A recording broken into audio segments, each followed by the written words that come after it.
you had a civil war before. I feel like you're having a cold civil war. I feel like you are.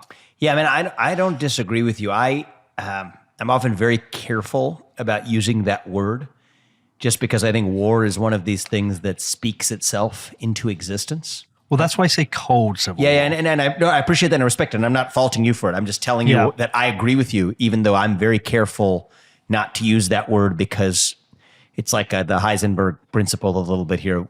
Sometimes the way you describe your society actually affects the way that society works. And so I feel some sense of responsibility to not contribute to that outcome. But I think that I worry that may be where we're heading if we don't wake up to some of the causes of our march towards that state of affairs. But sorry, just to interrupt. I don't feel like America's heading in the trajectory of a kinetic internal civil war or guns being drawn. I don't feel like. I think potentially maybe you and I are in different places. Then I worry about it. I don't think we're well on the way. I don't want to see us get there. I just think perhaps more a fracturing of the states.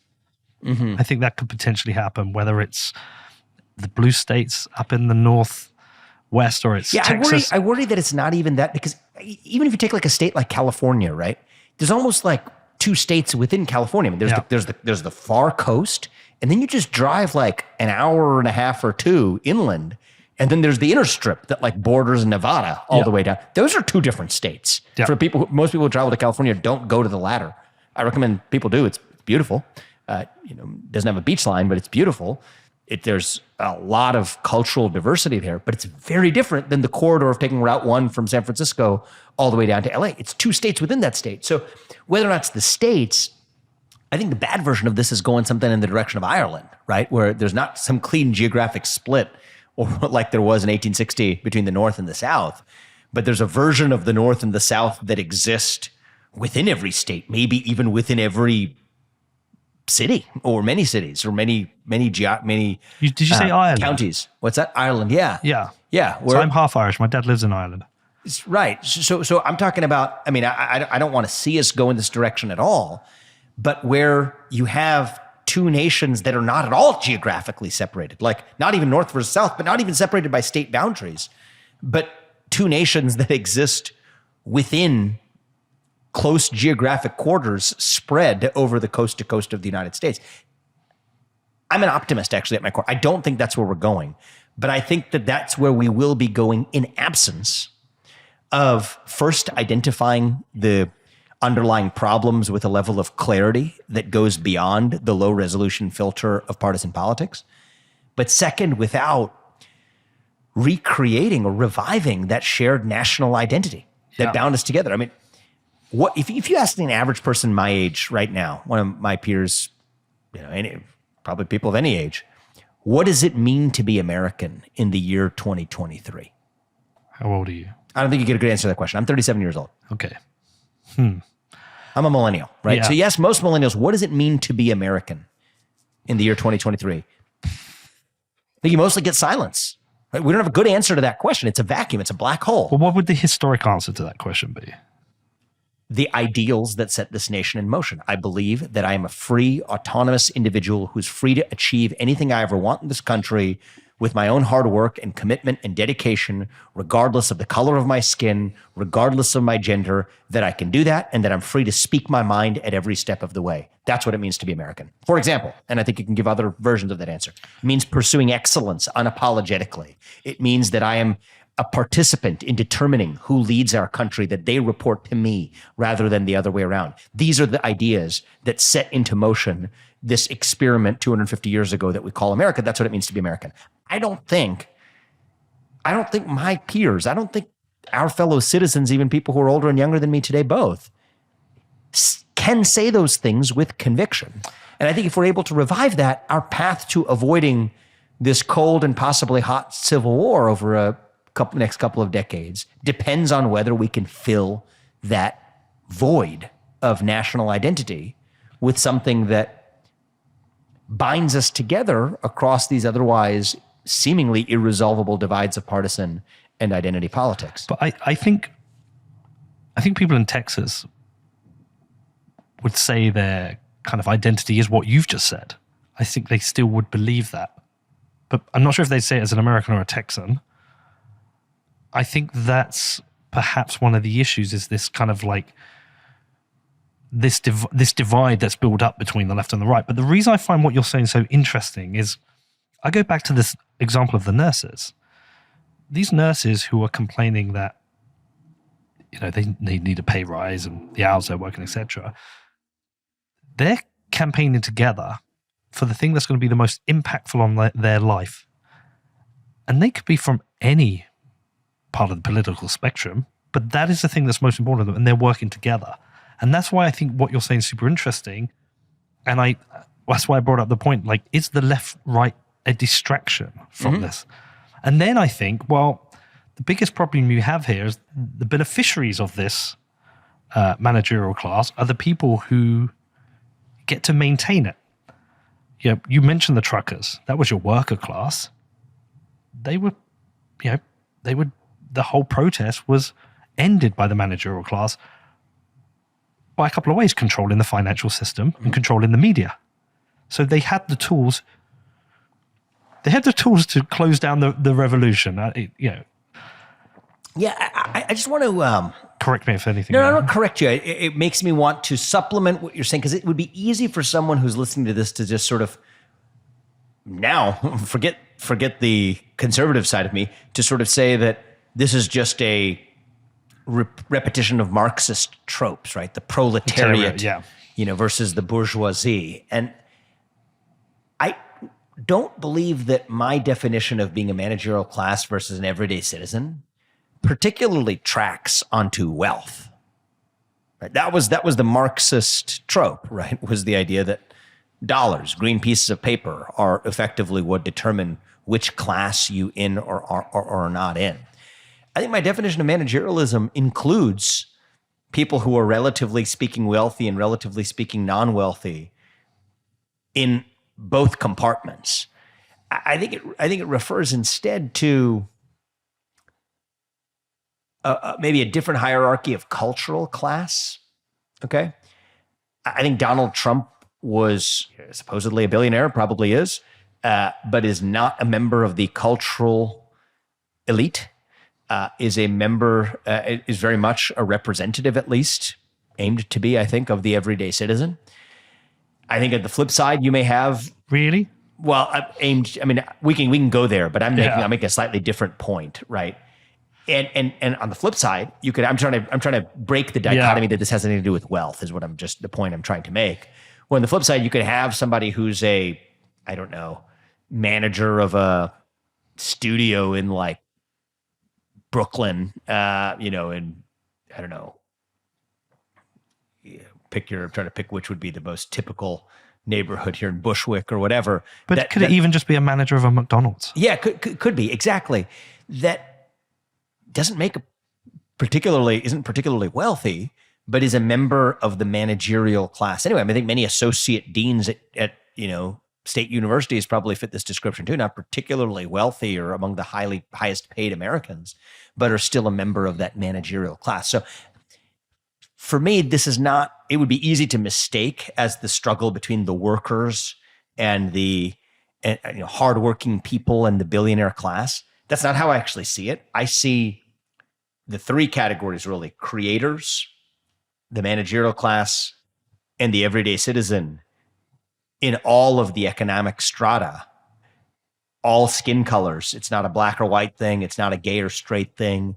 It's not a rich or poor thing. And it's not a Republican or Democrat thing. But is the tension between, it's because I said the workers, right? That's where you're supplementing. Yeah, I was just clarifying, yeah. And I don't want to misrepresent you. So are you saying the tension, though, is between the managerial class and the everyday citizen? That's where the tension is? That's where the tension is. That's where the tension is. What is the role of the creator class in this? So the creator class is, I think, a rarer breed that is neither a member of the managerial class nor, in any sense of the word, an everyday citizen. I mean, they're rarer people who are born to create things that did not exist in the world.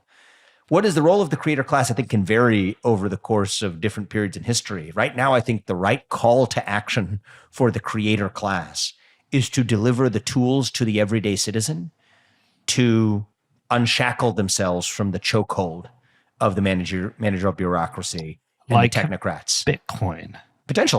Potentially, yeah. So Satoshi was part of the creator class. Absolutely a member of the creator class. And we have a tool here. I mean, I think Elon Musk buying Twitter and taking half the managerial ranks out and firing them on the first day Elon Musk is not an everyday citizen, but nor is he a member of the managerial class. I have my own experiences. I mean, we'd be probably boring to talk about my own history, but I think that's just a small footnote to the discussion, because I think there's a role, a really important role for the people who are fortunate enough to be endowed with the, personal attributes and skill sets and just sort of gall to be creators. Right now, the right call to action is, I think we have this struggle between the managerial class and the everyday citizen. I think creators can liberate the everyday citizen from the managerial class, dismantle managerial bureaucracy, and return us to more distributed forms of power, both in the private sector and public sector. You're talking like a Bitcoiner, distributed systems. Okay. This is why Alex wanted you here. Yeah. Okay, so how do you know which one you're in? Which one am I in? Yeah, I mean, I think that Am I in the creator class? I don't know you well enough to say, to be honest, but it seems like you've created this thing that didn't exist in the world, but for you, it would not exist. I think that's a pretty good litmus test. So I have every reason to think that you may be a member of the creator class. And the point here is not to create a hierarchy between the three. Right? No. I'm just trying to understand where I am in my role. Like, if I am part of the creator class, and if I agreed with your thesis, then I would have a duty to use what I have to dismantle. Mm-hmm. Managerial bureaucracy. Yeah. Which, by the way, I do agree with. I do think the managerial bureaucracy is different between those working in the civil service and those working within private companies. I think there is a difference. I think within the civil service, you have a lot more job protection, and you can be a lot more wasteful. And within I own my own company. Previous to this, I was the CEO of an advertising agency before I did this. So I'm part of the managerial class there. But I knew who didn't perform, and I would get rid of them. So I think there is a difference. Well, I don't think it comes with the label that comes after your job title and your email signature. Right. But I think it, could you have somebody who works in a human resources department who's not cut out from that managerial class? Absolutely. In fact, I think the woman who runs HR at Strive, I hired her precisely because you could just see it in the sort of the cultural DNA. She wasn't cut from that cloth. It turned out that she hadn't actually risen the ranks through human resources anyway, had actual experience in being innovative in other spheres of life, but now just happens to enjoy the issues that come up with human beings and people in an organization. That's great. So I'm not a big fan of reducing someone based on their title in an org chart or the Okay. or the job they happen to have at that given moment. I do think there are correlations, though. I do think there are correlations, but I think that every person owes it to themselves to be introspective and ask themselves where they best fit in. And by the way, there's a role for managers, right? There's a role for technocrats. But I think we live in this moment where the technocratic class has overreached. They have been, for a variety of historical factors, I think dating back to the 2008 financial crisis, which coincided with the election of Obama, which had an interesting interaction with each other, which is a whole separate story we can go into. And I've talked about in Woke Inc., my first book, et cetera. Yeah. But anyway, has led us to a place in our national history where it so happens that the managerial class is wielding far more power than they ought to in an appropriate balance between the roles of what creators contribute versus what technocrats contribute versus what everyday citizens contribute. And I just think that balance is out of whack. We live in a moment where that balance needs to be restored, and it mostly falls on the shoulders of creators to be able to do that right now. Because it's fracturing democracy. Because it's fracturing democracy, it's fracturing social cohesion. I think it is, look, if I was to summarize this in terms that fewer people will get, because they're terms that I use, but to summarize this, I think a little bit better, it is the Great Reset versus the Great Uprising. Do you know, does the term the Great Reset mean anything to you? I mean, yeah, World Economic Forum. Yeah, fine. So is that Charles Schwab? Yeah, the Schwab, the Schwab worldview. Okay. On one end of the spectrum, which calls for the dissolution of boundaries between public, private sectors so that leaders can work together to address shared global challenges. That's what Klaus Schwab would say. is that government alone is not stepping up to the plate, but neither is capitalism, that leaders must work together in the mountaintops of Davos to join forces to address these shared global challenges. Okay, so that's the vision of the Great Reset. The Great Uprising basically says hell no to that vision. I will not have that. And I worry that they're on a collision course that actually will leave us with the whole thing burned down. And I think the role for creators is to say that, you know what, we don't need to burn the institution. Sometimes an institution gets so rotten that completely dismantling it and replacing it is the only option that's left. But it's not the option I would prefer if we actually address the problem sooner. It's that institutions and their technocrats who were put in their respective positions went back to confining themselves to the scope of what they were supposed to do, rather than taking on a far greater role within that organization or a far greater role for that organization within a society than was ever envisioned. So I think it's a little bit of institutional overreach and technocratic overreach that we need to contain. And if we don't contain it, well, then the Great Uprising, burning the whole thing down, is going to be the only solution that's left. And I don't think that's good. And I think that's why the role of the creator class is to hopefully, achieve deliverance for the everyday citizens who are constrained by managerial overreach before it's too late. And then once it is too late, then I'm going to be part of the Great Uprising too, to say the only solution left is to burn it down and create something new to take its place. But in the meantime, I hope the creator class can rise to the occasion to do what's needed. What is actually at stake here? So you've observed this, and I'm still not entirely clear on the delineation between the managerial class and the everyday citizen, but we can come back to that. Yeah. But what is at stake here? When you look at this and you look at the trajectory of this kind of integration of the World Economic Forum within government, I think I've read about it. This has happened with the Trudeau government. I don't know if that was, can't remember what show was that with Mark Moss where we covered this. But anyway, by the way, what is the trajectory you're seeing and what is at risk? Mm-hmm. What is at risk is I'm going to give it to you in an American context. I will say the continuation of the American experiment itself, but it's even bigger than that because the stakes matter for the rest of the world too. Okay, the American experiment was more than just about the geographic bounds of this place we call America. It was about a vision for organizing a society where individuals could be trusted to determine and to have an equal stake in determining what the common good was, what the direction of that society was, for better or worse. The existence of a self-governing democratic republic itself, a self-governing constitutional republic, that is what's at stake. What we see today is, I think, a hollowed out husk of that constitutional republic, where we tell ourselves that we live in a tripartite system of checks and balances, when in fact, members of that tripartite system of checks and balances are regularly co-opting private companies to do through the back door what they could not get done through the front door under constitutional constraints. Two prominent examples. One is technology-based censorship. The government can't take down speech that it doesn't want to on the internet. No problem. We're going to delegate it to a private company to do our dirty work instead. That's what's happening at Twitter, Facebook. And we can go into the specific examples, but I think it's now unambiguous that that's exactly what the federal government has been doing. I don't call it big tech censorship anymore.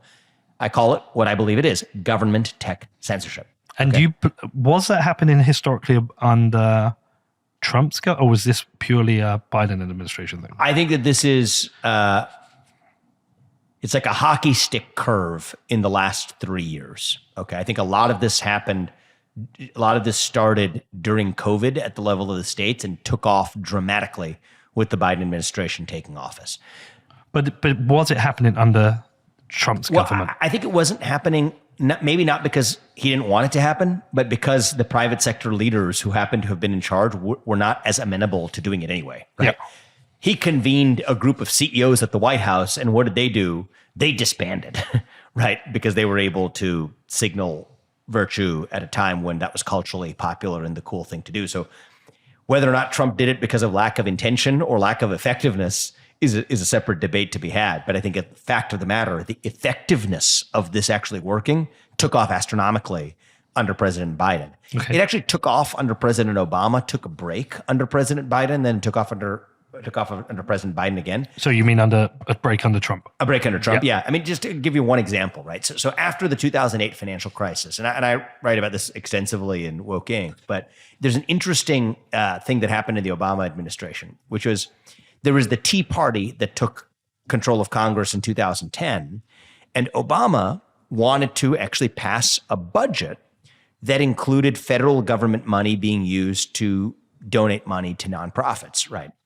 Well, the Tea Party-led Congress said, no, we're not going to allocate budget money for you, but that's, call it obstructionist, call it what you want. That's constitutional democracy. However, what did the Obama Department of Justice do? And this is, I think, where this trend really started to take off. That's why I'm bringing up this particular example.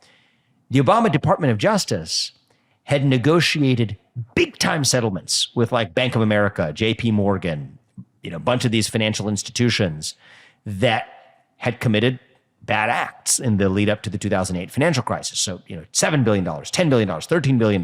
Goldman Sachs was $5 billion, I think, something like that. Turns out that very little of that money ever got paid to the public fisc. Why?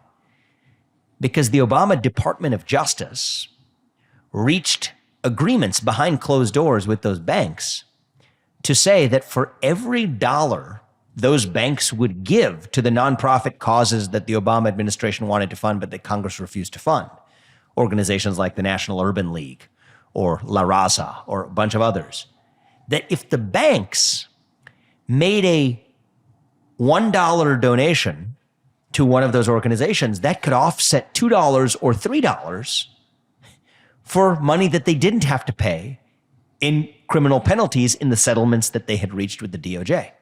Now, if you're a bank, this is a good deal. First of all, less money that you have to pay. Second of all, a press release of making a donation to that nonprofit looks a heck of a lot better than $1 of settlement to the DOJ. And third, by the way, some of these are 501c3 organizations, so that's tax deductible anyway. But put that to one side. That's another side financial benefit. So banks, being fond of money, were actually happy to take this trade. But it was sort of this devious, sort of this perverted mechanism of the government effectuating a public policy that the tripartite separation of power, balance of power regime said no, we're not using public taxpayer money to fund these causes, that you found the government delegating that work to these private parties instead. Do we not just call that a loophole? I don't call it a loophole. I call it an exploitation of the system, a perversion of the system. It's not a loophole because I don't even think it was constitutional, right? I think this stuff was illegal under the Constitution, but it happened. And then it became a new norm that then became codified. So then when you get to the Biden administration and the White House that then calls Twitter officials in and says, hey, why haven't you taken down this specific critic of the government? First and last name, let's name one, Alex Berenson, whatever. You don't take down that individual. Why haven't you taken them down? And by the way, we're your regulator. And by the way, we're going to break you up and regulate you unless you do the things that we need you to do, take down hate speech and misinformation as we define it, take down that individual. Look, this is the stuff that had our founding fathers rolling over in their graves. The First Amendment exists if it exists for one thing. It is to give citizens the freedom to criticize their government. Okay? Well, it turns out that if you tell that citizen that they can't criticize the government isn't doing it directly. They're just using a private company to do it. That's the Obama version of this. And then you see the same thing with COVID policy. And then you see the same thing with, John Kerry. This will be the last example in the litany, but I just want to give you a sense of how ubiquitous this is. The Green New Deal. Can't pass it through Congress. No problem. John Kerry, the climate czar, self-appointed climate envoy, self-described climate envoy in the US, pressures every major financial institution to sign the climate pledge instead, that enter the net zero US banking alliance to effectuate the same goals that they couldn't pass through the front door of Congress. So I do think that this has become ubiquitous. I do think that it has been more prevalent over the last decade under Democratic administrations than Republican ones. But I think Democrats and Republicans ought to be equally concerned because this is not how we live in a constitutional republic. This is a perversion of the rules of the road themselves. And at least let's agree on what the road is. My cars might go faster than yours sometimes, and your cars might beat mine in the race sometimes. But at least we agree on the road. And I think that the deeper sociopolitical debates of our time are actually agreeing on the rules of the road themselves rather than on the content of the cars that ride them.